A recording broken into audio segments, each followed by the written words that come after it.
वो मिला था जब उसके मन पर एक जिद्दी ताला पड़ा था। मेरा बचपन इतना एकरस कि उसमें आम तक चुराने की कोई घटना नहीं दर्ज। भला किसी तालाबंद भवन में क्या सेंध लगाती, सो यहां वहां नजरें फेर लेती। एक दिन वो मेरा हाथ अपने सीने तक ले गया और दाएं हाथ की उंगली से ताला खोल दिया। मेरे मन पर भी रही होगी कोई साकल शायद। उसने खट खट की और बस एक उंगली की ढेल से मन खुल गया। हम दोनों के भीतर कोई तिलिस्मी झरना था। पेड़ों पर इंद्रधनुष उगता, चिड़िया आंखें बंद किए गाती थी अरदास, सोहनी मटके पे ताल देती। सुबह थी कि हंसी हीर की, रात रात भर चांद नदी में तैराकी करता। हम हर जगह पहुंच जाना चाहते कि जैसे तीर्थ पर निकले हों। छूट न जाए कोई देव, इष्ट रूठ न जाए। हर मंदिर का पंचामृत चखना चाहते, हर गुरुद्वारे पर मत्था टेकना चाहते। पर हाय रे सड़कें, भूल भुलैया। हम दूर से देख सकते थे पानी, पर प्यासे रह जाते। हमारे मन के भीतर तन छुपे थे और तन के भीतर और मन। कितने तो तन थे और कितने मन, कितने तो ताले कितने डाके, कितनी तो दौड़ कितने इनाम, कितना लालच। कैसी अंधे कुएं सी झोली। हम प्याज की परतों जैसे थे, अपने ही झाड़ से आंखें सुजाए बैठे। हम बहुत चले और बहुत चले और बहुत चले, फिर एक दिन अपने अपने मन की ओर लौट गए, बची हुई 9 उंगलियों के साथ जीने को। कि सारा जादू बंद दरवाजे में है, ताला खुल जाए तो चाबी खो जाती है।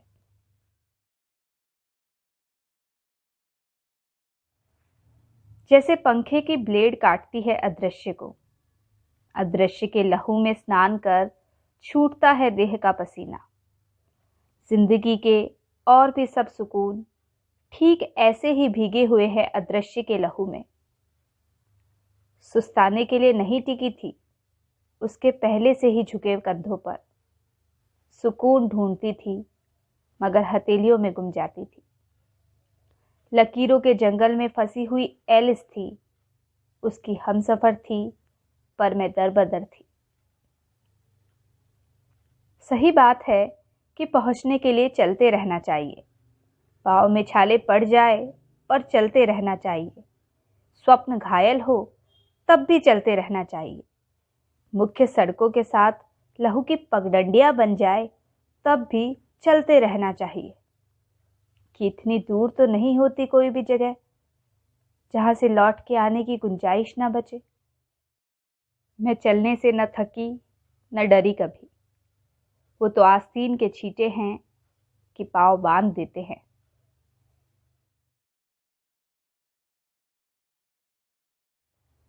आज एक सुनी सुनाई कथा कहूंगी।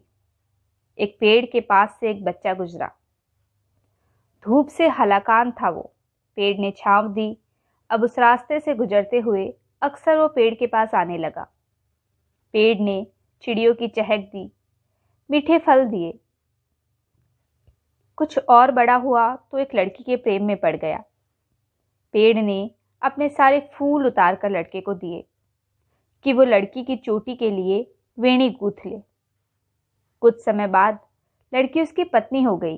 रोजगार नहीं था। वह फिर पेड़ के पास गया। अब की बार पेड़ ने लकड़ियां दे दी। लकड़ियां बाजार में बेचने का काम शुरू हुआ और जीवन चल पड़ा।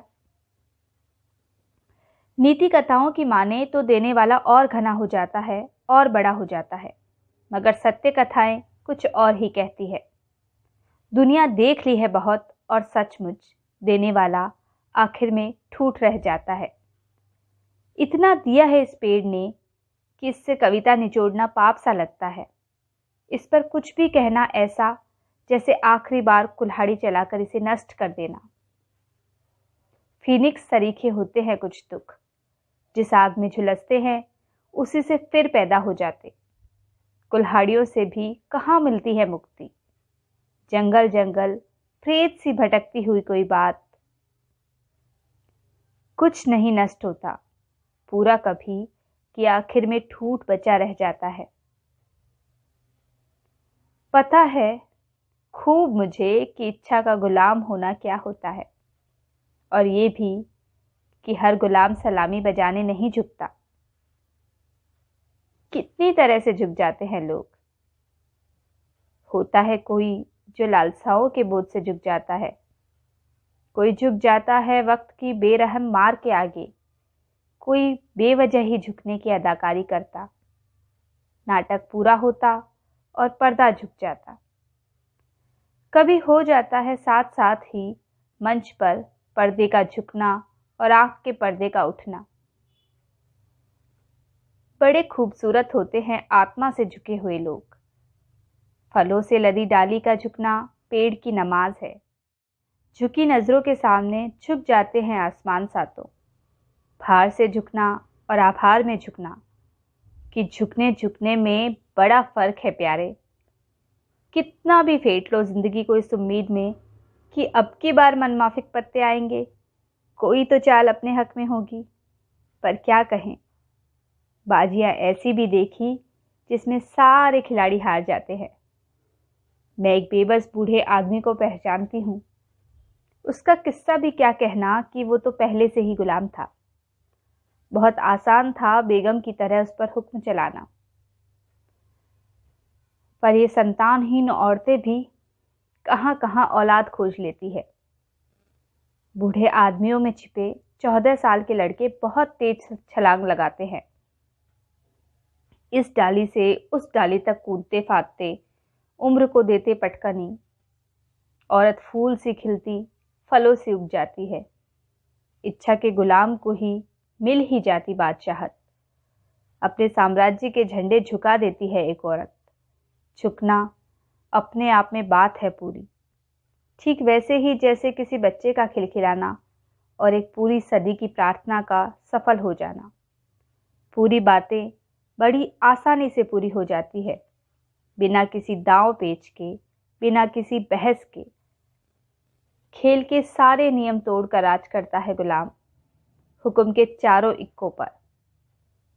वो इच्छा का गुलाम था, औरत उसकी इच्छा पूरी करने की इच्छा की गुलाम। कहते हैं कर्ण ने तो आखिर में दिए थे, मगर ये जो ममता होती है ना, सबसे पहले कुंडल कवच देकर निहत्ती हो जाती है, और पेड़ आखिर में ठूठ बचा रह जाता है। उसकी कमीज से प्रेम करती रही मैं, पसीने की तरह उसकी देह से फूटती रही। बूंद बूंद माथे पर टपकती रही, ऐसे जैसे उसकी गाढ़ी मेहनत की कमाई हूं। उसके नाखूनों को काटते वक्त खुद ही काटती रही अपने बेहरिन रातों के तर्क। उस गली से तक प्रेम करती रही जहां से कभी गुजरना पड़ा हो उसे, बारिश या ट्रैफिक की मजबूरी में भी। उसकी मजबूरियों को कलेजे से चिपकाए फिरती रही। चिलचिलाती धूप में चलती रही, मैं सूर्य से प्रेम करती रही। उसके नाम के हर पर्यायवाची से प्रेम करती रही। उस औरत से प्रेम करती रही जो सोने से पहले उसे चादर ओढ़ा देती है। वक्त पर उसे दवाइयां देने वाली उस औरत के हाथों से प्रेम करती रही। मैं उस बच्ची से प्रेम करती रही जिसकी मुस्कुराहट उसे जिंदा रखती। उन तमाम औरतों से प्रेम करती रही जिनका नाम उसके किस्से में आया एक बार भी। उस वक्त से प्रेम करती रही जब 14 साल के लड़के ने 9वीं जमात की लड़की को लिखी पहली चिट्ठी। मैं कुछ जरूरी तारीखों से प्रेम करती रही। फिर एक दिन मैं भी वही हो गई। बह चुका पसीना, कटा हुआ नाखून, मजबूरी में ली गई सड़क, खुराक पूरी हो चुकी दवा, 9वीं जमात में रुक गई लड़की, बीती हुई तारीख, छूटा हुआ वक्त। उस औरत के गले मिलकर रोना चाहती हूँ एक बार, जो बहुत पढ़ गई पर 9वीं जमात से आगे न बढ़ पाई अब तक। हम सब जो उसकी पूर्व प्रेमिकाएं हैं। हम एक सामूहिक विलाप है। हम अपने प्रेम के दाह संस्कार में आई रुदालियां हैं और मैं उसके प्रेम का अंतिम शोक संदेश हूं। इस सारे रुदन के बीच कहीं एक किलकारी है, मैं सुन सकती हूं। उसके कानों में रुई ठुसी है। मैं उसके अजन्मे बच्चों से प्रेम करती रही।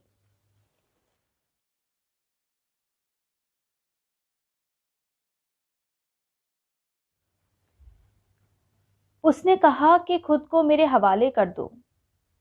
मैंने खुद को उसके हवाले कर दिया। मैं उसके हवाले रही, वो हवलदार हो गया। अजीब सजा है। बिना किसी गुनाह के हाथों में हथकड़ियां पड़ गई। जिंदगी की जमानत ली गई और फिर सड़कों पर छोड़ दिया गया। मैं जो उसके हवाले रही, हवा ले रही हूं बाहर की। बड़ी खराब हवा बहती है इन दिनों, सब कुछ बहा ले जाती है। बाबा भारती ने कहा था कि मत कहना किसी से, वरना कोई किसी का भरोसा न करेगा। सो ना कहूंगी कुछ। हवा ले रही हूं बहुरूपीय जमाने की। हरे रंग से निर्वासित हूं, बरगद से झरा सूखा पत्ता हूं। कहां उड़ जाऊं पता नहीं, हवा का रुख पता नहीं। फिर से इन बंजारन हवाओं के हवाले हूं।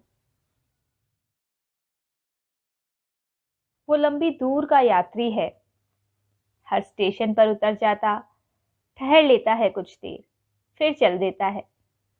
इतने लंबे सफर की कुछ खबर मुझे भी है। वक्त उसे अपनी अहमियत बताना चाहता और वो वक्त को इतनी फालतू की चीज समझता कि टाइम पास करने लगता। वक्त बेरहम ने उसे लोहे के चने पेश किए, मगर वक्त को मुंह चढ़ाने के लिए उसने मूंगफलियां खाई और हवा में छिलके उड़ाए। कितनी बार बेस्वाद चाय चखी छोड़ी, कितने कुल्हड़ फोड़े। टिकट चेकर पूछता है कहां, कहीं भी उसकी आंखें कहती। कीमत देता है वो चलने की, कीमत लेता है साथ चलने की। कुछ शहर उसका नाम पुकारते हैं और अपने भीतर बुला लेते हैं। मनमौजी सा चला आता है। इन मुसाफिरों के कोई घर नहीं होते, सरायों में उम्र काट देते हैं। गुजर जाते हैं एक बार जिन सरायों को छोड़कर, पलटकर नहीं देखते फिर कभी। किसी किसी सराय में एक रात की रौनक ही इतनी तेज होती है कि उम्र भर भी कोई घर इतनी रोशनी नहीं उगल सकता। घर कब सराय हो जाते हैं, सराय कब घर, पता भी नहीं चलता। और एक वो कि कहीं नहीं ठहरता। छूट चुके स्टेशन भी कभी मुड़कर नहीं देखता। वो वक्त जो गुजर गया जाने कहां गया है। वो वक्त जो आया नहीं जाने कहां रुका हुआ है। मेरी पसलियों में जो जमा है कौन सा वक्त है। दिल धक धक में नहीं, टिक टिक में धड़कता है। किसके सम्मोहन के भय से भागा है वो, किसकी प्रीत के तप में जलकर भागा है वो। किसको खोजता है वो स्टेशन दर स्टेशन, किससे बचता है वो जीवन दर जीवन। क्यों वो चला जाना चाहता है कहीं भी, क्यों नहीं ठहर पाता कहीं भी। पूछना मत कोई, उन बेबस आंखों को पढ़ना, बस उन हबशी इशारों को पढ़ना। वो आदमी जिस ट्रेन में सवार है, क्या वो लेट होती है कभी। 14 से 50 की उम्र तक में पड़े उसके सफर के हर स्टेशन पर मैं खड़ी हूं। तेज दौड़ती घड़ियों को चुनौती है उस भागते हुए आदमी का। मैं एक बेशरम इंतजार हूं। भीड़ भरी सड़क पर बड़े दीवानेपन से एक दिन उसने मेरा नाम पुकारा। मैं भागती हुई उसके पास तक गई और उस पर बेतहाशा चिल्लाने लगी। तुम एकदम पागल हो क्या? ऐसे मेरा नाम चिल्लाने का क्या मतलब? सब क्या सोचेंगे? उसने मुझे अपने सीने में भींच लिया। दुनियादारी की बड़ी फिक्र तुम्हें। दुनियादारी उसके सीने से हटी और उल्टे पांव से दुनिया को जो किक मारी तो दुनिया सीधे गोल पोस्ट के बाहर। उसका नाम उठाया मैंने हाथों में, उस पर जमी धूल झाड़ी और सजाया, उसे अपनी दुनिया का अर्थ बताया। मुझ पर लाड जताते हुए उसने मेरी दुनिया में कदम रखा और प्रतिज्ञा की कि इस जन्म तो क्या, किसी जन्म में भी इस दुनिया से बाहर नहीं हो सकता। मेरी दुनिया उसके नाम से जगमगाने लगी। मगर उस दिन जब तेज बुखार की हालत में मैं उसका नाम बुदबुदा रही थी, बहुत धीमे धीमे उसके घर की खिड़कियों के शीशे चटक गए। उसने चीख कर कहा, तुम पागल हो गई हो क्या? इस तरह मेरा नाम लेने का मतलब? घर की खिड़कियां?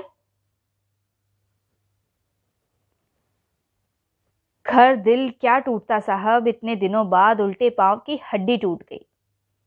न मैंने आम तोड़े बचपन में, न खिलौने तोड़े, न जवानी में ताले तोड़े, न कभी कस्में वादे तोड़े, मगर मेरे इर्द गिर्द टूट फूट का समृद्ध इतिहास है। माना कि आप साबुत सही सलामत शरीफ लोग दुनिया चलाते हैं, मगर ये हम टूटे फूटे लोग ही हैं जो दुनिया बचाते हैं। हमें सुनिए कि हम मोजार्ट की धुनों में खनकते हैं। हमें सूंघ लीजिए कि हम गुस्ताव के द लास्ट किस में महकते हैं।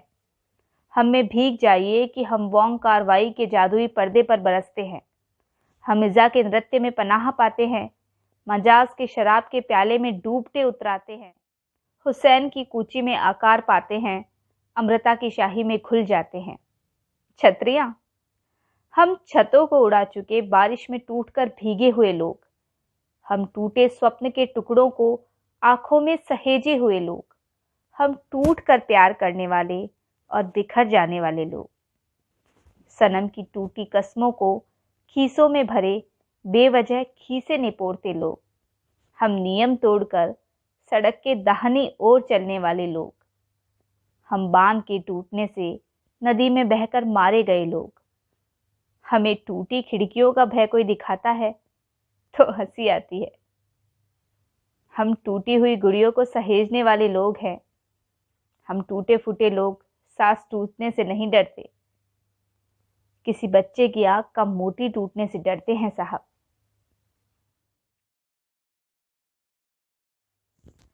बरसात में रग्बी खेली है कभी? खेल कर देखना। ओहो, मुझे नहीं खेलना। नीली नीली नींद में वो मेरी रग्बी लेकर भागता है, मैं उसके पीछे पीछे। पेड़ पहाड़ दरख्त नदियां चट्टानें सबके सब खेल में शामिल। वो चकमेबाज मुझे पर्वतों की नोक पर गिरा देता है। मुझे नहीं खेलना, पीठ पर घाव हो गया, ऊंचाइयों की नोक चुभती है। नहीं नहीं, मुझे नहीं चाहिए। वो मेरे चेहरे पर मिट्टी लपेट देता है, मुझसे लिपट जाता है।